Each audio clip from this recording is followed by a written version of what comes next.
O que é uma igreja? Um lugar, um templo, um edifício onde as pessoas se encontram de vez em quando e mal conversam sobre os assuntos importantes da vida? Eu gostaria muito que vocês entendessem que a igreja vai além de um edifício. Ela é uma família, um lugar de refúgio onde pessoas imperfeitas encontram o Deus perfeito e nele são transformadas.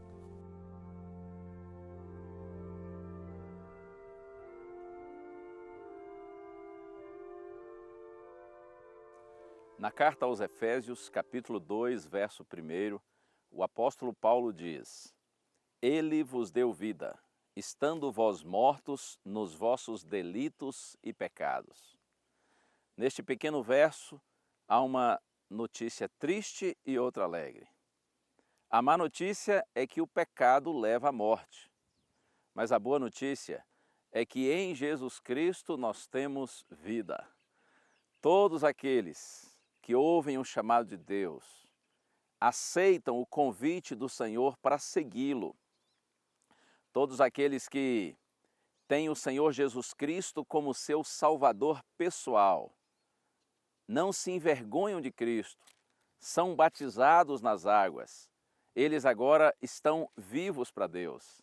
Se antes estavam mortos pelo pecado, agora estão vivos por Deus e para Deus. E eu quero ir agora aos últimos versos desse capítulo 2 da carta de Paulo aos Efésios. Já não sois estrangeiros e peregrinos, mas concidadãos dos santos, e sois da família de Deus, edificados sobre o fundamento dos apóstolos e profetas, sendo Ele mesmo, Cristo Jesus, a pedra angular, no qual todo edifício bem ajustado cresce para santuário dedicado ao Senhor, no qual também vós juntamente estáis sendo edificados para a habitação de Deus no Espírito. Todos aqueles que agora estão vivos em Cristo ou por Cristo, eles têm a oportunidade de pertencerem à família de Deus. É isso que está escrito aqui no texto. Paulo diz, assim já não sois estrangeiros e peregrinos. Se você verificar o contexto aqui do capítulo 2, ele está nessa hora falando dos não-judeus que estavam se convertendo ao cristianismo. Paulo diz para estes: ei, vocês não são mais estrangeiros para nós. Vocês agora são nossos irmãos. Nós estamos juntos, pertencendo à família de Deus. Família que, segundo ele, está edificada sobre o fundamento dos apóstolos e profetas.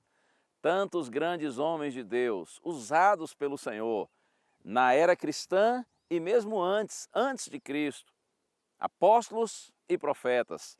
Mas olha a ênfase aqui, sendo Ele mesmo, Cristo Jesus, a pedra angular. A grande base, o grande fundamento, o alicerce da igreja, da família de Deus, é o próprio Cristo, nosso maravilhoso Salvador. Todos aqueles que são batizados nas águas, que não se envergonham do Senhor Jesus Cristo, eles agora têm a oportunidade de pertencerem à igreja do Senhor, à família de Deus na terra. No Apocalipse, a igreja é apresentada como sendo a noiva ou a esposa de Jesus. E o apóstolo Paulo também, ele compara a igreja como sendo o próprio corpo de Cristo. Nós, todos membros da igreja, somos membros do corpo de Cristo. Alguém disse que a igreja é o único corpo que anda na terra e tem sua cabeça no céu. É assim, quando nós pertencemos à família de Deus, à igreja do Senhor.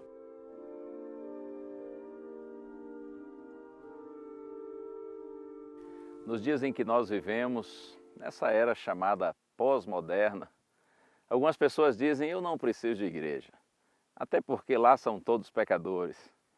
Mas eu quero dizer para você que você precisa da igreja sim, e a igreja precisa de você. Certa vez uma senhora se aproximou de Charles Spurgeon, o grande pregador, e ela disse: pastor, eu não vou mais frequentar a sua igreja. Eu vou sair, vou deixar a sua igreja. E ele disse: senhora, por quê? Por que a senhora vai fazer isso? Ela disse: pastor, eu já percebi que aqui há muitos pecadores. Há muita gente nessa igreja aqui com defeitos, muita gente manchada. E então Spurgeon disse, eu respeito a sua decisão, se é esse seu pensamento, mas eu queria lhe dar um conselho, pode ser? E ela disse, claro, pastor. Ele disse, olha, eu lhe aconselho procurar uma igreja onde não haja nenhum pecador. Uma igreja que não tenha assim nenhum defeito, nenhuma mancha. Mas quando a senhora encontrar, não entre, para a senhora não manchá-la. E aí? Que tal? É assim mesmo, a gente não pode se iludir. A igreja é formada por pecadores. A igreja, alguém disse, não é uma sala VIP para santos. A igreja é uma UTI para pecadores. E sempre tem espaço para mais um. Uma coisa que me encanta também é pensar que o Senhor, apesar de saber da nossa condição, de que somos pecadores, de que estamos todos doentes, carentes de sua graça, mesmo vendo nossa condição, nosso maravilhoso Senhor, Ele não se envergonha da sua igreja. Outro dia recebi um e-mail de uma senhora e ela dizia, pastor, este é um pedido de oração e também um testemunho. Ela disse, eu sou cristã já há muitos anos, mas há alguns meses descobri a TV Novo Tempo. E com a Novo Tempo eu passei a conhecer verdades bíblicas que eu nunca havia lido, nunca havia sido orientada a respeito. E agora eu sei que preciso tomar uma decisão. Seguiu dizendo, eu conversei com alguns membros da minha igreja. Alguns concordaram, outros discordaram, outros não entenderam. E alguém me disse assim, você converse com o pastor. Eu procurei o meu pastor. Sentei com ele, apresentei essas verdades novas que agora eu conheço. Ele não concordou e tentou me explicar, mas também não conseguiu me convencer. E ela disse, pastor, ore por mim, porque eu sei que eu preciso tomar uma decisão, mas eu amo a minha igreja, eu amo o meu pastor. E como você imagina que foi a minha resposta para ela? Eu disse, ô irmã querida, continue amando a sua igreja, continue amando o seu pastor, até porque o amor é a maior marca do genuíno cristianismo. Mas eu disse para ela, não siga a igreja, não siga o pastor, siga o Senhor Jesus Cristo e a sua palavra. Está escrito que não há salvação em nenhum outro nome dado entre os homens, somente no nome do Senhor Jesus Cristo.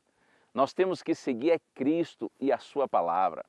É claro que a igreja é importante, mas a igreja é um meio, a igreja não é um fim em si mesma. O propósito da igreja é nos levar a Cristo, a palavra de Cristo. Você compreende? A igreja tem seu valor, sim, nós devemos pertencer à igreja. A igreja é querida aos olhos do Senhor, muito querida, como eu já lhe disse. Mas o meu primeiro compromisso como cristão é seguir o meu Senhor e a sua palavra.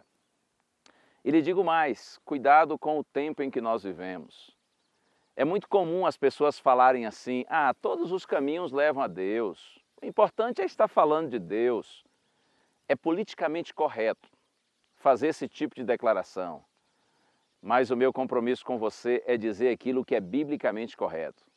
E sabe o que a Bíblia diz? Eu cito agora Provérbios. Lá está escrito assim, há caminho que ao homem parece direito, mas ao final dá em caminhos de morte.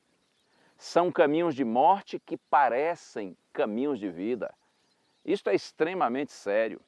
Não pense que por falar o nome de Deus ou por ter o nome de igreja, que necessariamente estará conduzindo você para Deus, para a palavra de Deus e para as verdades do Senhor. Nós precisamos ficar muito atentos em relação a esse tempo no qual nós vivemos.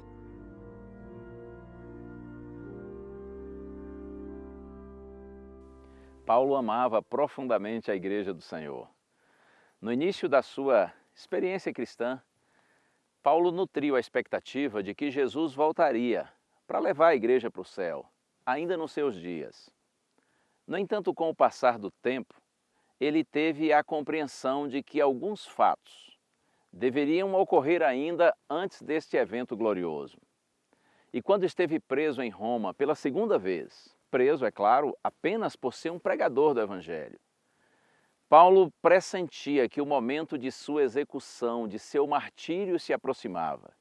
Foi quando ele escreveu sua última carta, que é exatamente a segunda carta de Paulo a Timóteo. E eu leio agora o capítulo 4, verso 7, um texto conhecido. Paulo está olhando para o passado e com alegria e gratidão a Deus no coração ele diz: combati o bom combate, completei a carreira e guardei a fé. Em outras palavras, ele estava dizendo assim: minha missão está cumprida. E então ele olha para o futuro e com esperança diz, no verso 8, já agora a coroa da justiça me está guardada, a qual o Senhor reto juiz me dará naquele dia, e não somente a mim, mas também a todos quantos amam a sua vinda.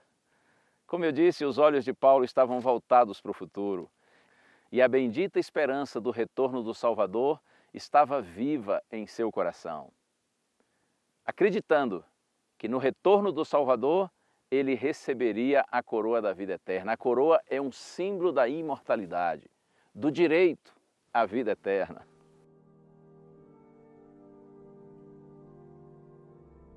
Eu morei em Itabuna, no sul da Bahia, por 4 anos. Tive o privilégio de pastorear ali algumas igrejas. Dentre muitos amigos que fiz em Itabuna, conheci o Elcinho. Elcinho era um diácono da igreja, um homem muito discreto, entretanto muito servidor também. Nós fizemos uma boa amizade. E aí de Itabuna eu fui transferido para Salvador. Pouco tempo depois que estava vivendo em Salvador, recebi a notícia de que o Elcinho foi diagnosticado com câncer. E não demorou, ele veio a falecer. 6 anos depois que eu saí de Itabuna, voltei lá e preguei na igreja onde eu havia trabalhado. No final do culto, me encontrei com a irmã Marilene, a viúva do Elcinho. Ela me abraçou, nós conversamos um pouquinho e ela me disse assim em determinado momento: pastor, o senhor se lembra as últimas palavras que o senhor disse para o Elcinho quando o senhor foi para morar em Salvador? Eu disse: olha, irmã Marilene, realmente eu não me lembro. Ela disse: pastor, eu estava bem ao lado dele. Eu me lembro bem das suas palavras. O senhor disse assim: Elcinho, se a gente não se encontrar mais nesse mundo, um dia nós nos veremos na cidade de Deus, debaixo da árvore da vida. Oh, eu fiquei assim emocionado quando ela disse essas palavras. E então eu comentei: olha, eu realmente não imaginava que eu não veria mais o seu esposo nesse mundo. E aí nós nos despedimos, mas quando eu já havia me afastado um pouquinho, ela me chamou de volta e disse: pastor, não se esqueça, o senhor marcou um encontro com meu marido. E eu o conheço bem, eu sei que ele estará lá esperando pelo senhor. O senhor tem um compromisso com ele, pastor, nunca se esqueça disso. Como poderia me esquecer? Até porque o maior anseio da minha vida é por esse dia.